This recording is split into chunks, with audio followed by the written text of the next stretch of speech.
T'es vraiment un beau brevet, je dis juste cinéma en tête que. And Kenneth Copeland is a very false teacher. But there are many people who believe in that version of speaking in tongues. So is it legit? Is it biblical?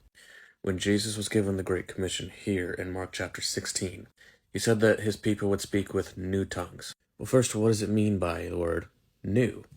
Jesus is speaking here as well, and he says, "A new commandment I give to you, that you love one another, even as I have loved you."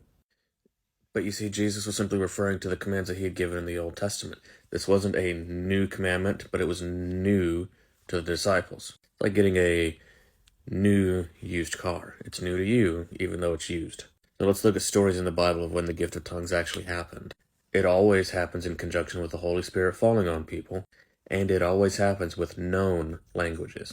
So here in Acts chapter 2, this is the day of Pentecost. This is when the Holy Spirit fell upon the early disciples, and they were preaching to a massive crowd. And as you can see, everybody heard them in their own language. And in this particular instance, it wasn't even that the apostles were speaking in new languages, it was that everybody heard them in their own language.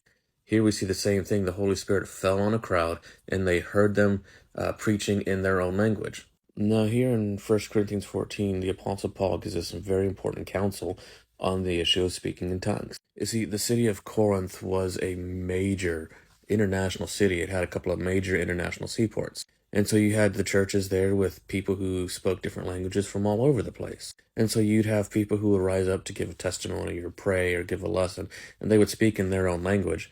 But the people who didn't understand them wouldn't get any blessing from that because they didn't understand. And so Paul is telling them, hey guys, what good is that?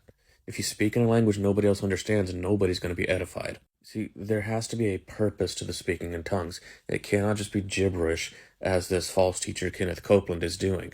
Paul says, if I come speaking with tongues, what shall it profit, unless it's for knowledge or prophesying or doctrine or something like that? He's saying that it's better to speak with understanding than with an unknown tongue. You can't just make up gibberish and call it a language. And here, Paul goes so far as to say this.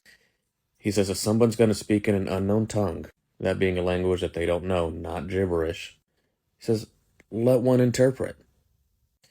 But if there be no interpreter, let him keep silence.